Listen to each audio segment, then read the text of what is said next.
Hello বন্ধুরা, তোমরা সবাই কেমন আছো? আশা করি ভালো আছো। আমরাও বেশ ভালো আছি। নদিয়া জেলার ছোট্ট একটি গ্রাম থেকে আমি তানজিনা আমার বলা চ্যানেলে তোমাদের সবাইকে স্বাগত। অনেক ভালো আছি। দেখো বন্ধুরা, আমার ছেলে আমাকে এরকম আদর করছে, ঘুম থেকে উঠেছে তো ওর জন্য। তো আমি আর আমার ছেলে একটু আদর করে নিলাম দুজনকে। মাথাটা হাঁচড়াবো, দেখো মাথাটা হাঁচড়ানো কিরকম এলোমেলো হয়ে আছে। তো দেখো আমার গলার হাড়গুলো বেরিয়ে গেছে, কারণ তোমাদের দাদাভাই আমার খেতে দিচ্ছে না, ওই জন্য। তো চলো বেশি বক বক না করে কাজগুলো করে নিই। আর আমার ছেলে কদিন স্কুল যাচ্ছে না, বদমাইশি করছে, এত বদমাইশি করছে কি বলবো। তো সকালে চলে গেছিলাম দুজনে ম্যাগি আনতে, তো ম্যাগি এনেছি। তো বলছে আমি খাবো, আমি বলছি কোন গালে খাবে? ও তো জিভ দেখাচ্ছে, বলছে এই গালে খাবো। তো আমার ছেলে আমার মতন দেখতে না ওর বাবার মতন দেখতে? তোমরা একটু কমেন্ট করে জানাবে। সবেতে বলে ওর বাবার মতন দেখতে। দেখো তাও আদর করছে, বলছে ম্যাগি করে দাও মা, ম্যাগি খাবো। দেখো ছেলের ম্যাগি করে দেবো। তো বলছি স্কুলে যাচ্ছি, ব্যাগ নিয়ে স্কুলে যাও। ও বলছে আমি স্কুলে যাব না, ও কাঁদছে। তো চলো আগে ম্যাগিটা করে দিই আমার ছেলে, নাই তো আমার ছেলে দেখো কেমন করছে ম্যাগি খাওয়ার জন্য। তো তোমাদের টাটা করছে। আর তোমাদের দাদাভাই এখানে বক বক করছে, দেখো তোমাদের দাদাভাই এখানে বসে আছে। তো তোমাদের দাদাভাই এখন বিকেলবেলা একটা আইসক্রিম খাওয়ালো আমার।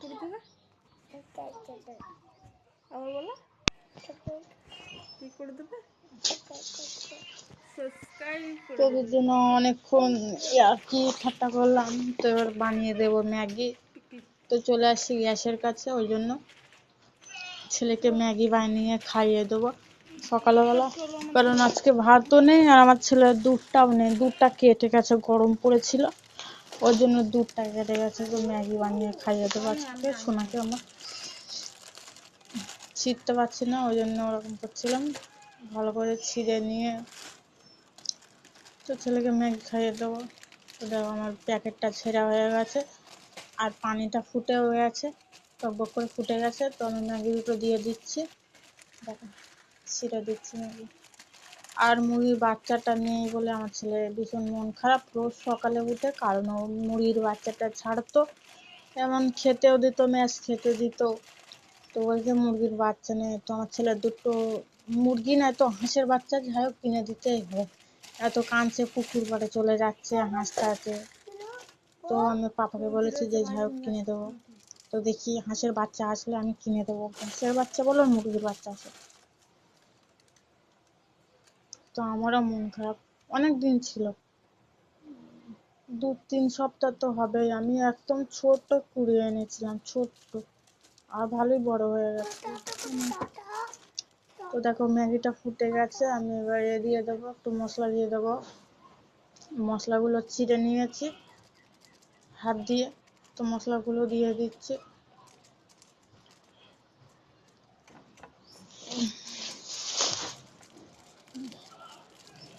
মশলাগুলো আমি চিড়ে নিয়েছি, এবার দিয়ে দেবো।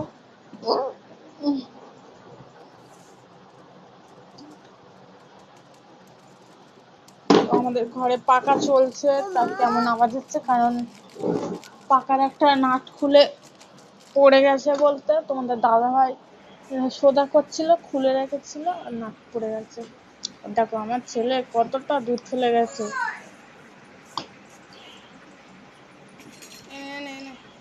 আমি ম্যাগি বসিয়ে দিয়ে আমি দুধ আনলাম একজনের কাছ থেকে, মানে একটা পাউডার দুধ নিয়ে এসে আমি দিয়েছি দিতে দিতে। আমি বলছি দাও একটু, ও কি করেছে সব ফেলে দিয়েছে, দুধ কতটা দুধ। তো দেখো খেলা করছে, খেলা করুক, আর আমি বিছান টিছান সোজা করে নেবো। তো বন্ধুরা আমার ভিডিও করতে ভীষণ অসুবিধা হয় জানো, এখানে ওখানে আমি রেখে ভিডিও করি। তো তোমাদের দাদা আবার বলছে একটা স্ট্যান্ড যাই হোক একটা কিনে দাও, ওই না হলে ভিডিও তো করা যাবে না। তো তোমাদের দাদা বলছে দেখি কিনে দেবো। তো দেখি কবে কিনে দেয় তোমাদের দাদা। তো দেখো আমি ঘরটাকে সুন্দরভাবে ঝাড় দিয়ে নিচ্ছি। আর ঘরে প্রচুর ধুলো, কি বলবো, বাচ্চা থাকলে তোমরা তো জানো ধুলো বালি ধুলো বালি। আর তোমাদের দাদাভাই জানো পোল্ট্রির গাড়িতে থাকে, রাত্রে থাকলে কত কষ্ট হয় শরীরে। তো বাড়িতে আসবে, ও কিছু খাবে না, কোনোদিন খাবে কোনোদিন খাবে না, এসে পরে ছ্যান ধ্যান কিছু করবে না, শুয়ে পড়বে। তো জানো আমার ওই জন্য আরো নোংরা হয় বেশি। ওই জামা কাপড় তো আমার রোজ ডেলি কাচতে হয়। তোমাদের কোনোদিন দেখায় কোনোদিন দেখায় না, কারণ দেখানো তো রোজ সম্ভব নয়, সবসময় দেখাতে পারি না। তো দেখো আমি এখানে শাক ফুটে নিয়েছি, আর এখানে 2 ব্যাগ বড় বড় 2 ব্যাগ ফুল ঢেলেছি। আর তোমাদের দাদাভাই এখানে নিয়ে এসেছে মাংস ফার্মের থেকে, মা একটা পোলট্রি নিয়ে এসেছিল, তো দুজনে ভাগ করে নিয়েছে মাংসটা।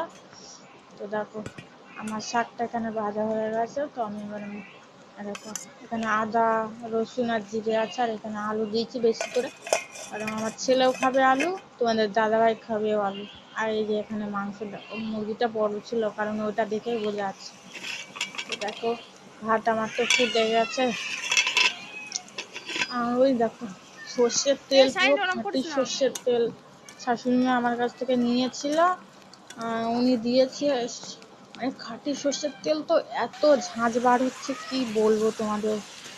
তো আমি দেখো মাংসটা দিয়ে দিয়েছি। আমি আগে কেমনভাবে মাংস রান্না করতাম জানো, আগে তেল দিতাম, ওই সবগুলো দিয়ে মশলা দিতাম, দিয়ে কষিয়ে মশলার উপর মাংস দিতাম, কিন্তু ওটা যেন আমার ভালো লাগতো না, মাংসটা গলে যেত। আর আমি এখন কি করি, তেল পেঁয়াজ ভাজা ভাজা করে তারপরে আমি মাংস দিই, মাংসটা একটু ভাজা ভাজা মতো করে নিয়ে তারপরে মশলা দিই, এটা তো ভালো হয় আমি দেখেছি।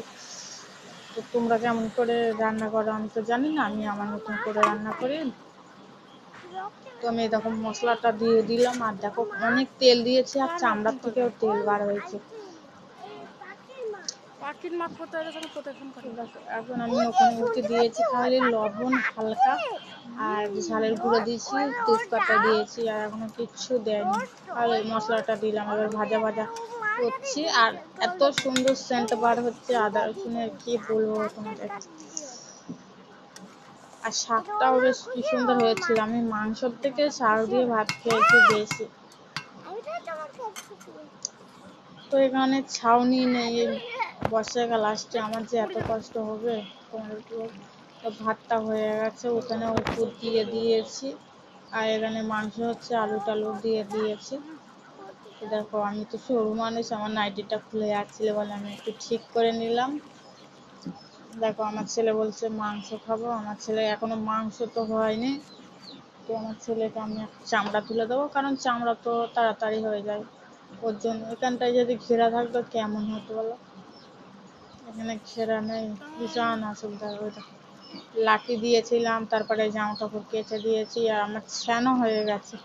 ওই দেখো আমার নাইটি সায়াটা মেলে দেওয়া আছে ওখানে। আর আমার বাবাটা এখানে কি করছে জানো, আমার বাবাটা পেঁয়াজ ছাড়াচ্ছে এখানে। ভীষণ গরম হচ্ছে, চুল না শুকালে আবার আবার মাথার যন্ত্রণা হয়, ওই জন্য চুলটা ছেড়ে দিয়েছি। ওই দেখো মাসির বাড়ি এসেছি সন্ধ্যাবেলা, মাসি দেখি, মাসি মাসি তো বোম্বে থাকে, মাসি চলে যাওয়ার জন্য দেখো সব গুছিয়ে নিয়েছে, মানে ব্যাগটা সব গুছিয়ে নিয়েছে, আর ফল টল কেটেছে। তো রান্না করা হয়ে গেছে, তো আমাদের দিয়েছে, দেখো আমরা খাচ্ছি। তো মাসিদের রান্নাঘরে আছি আমরা, তো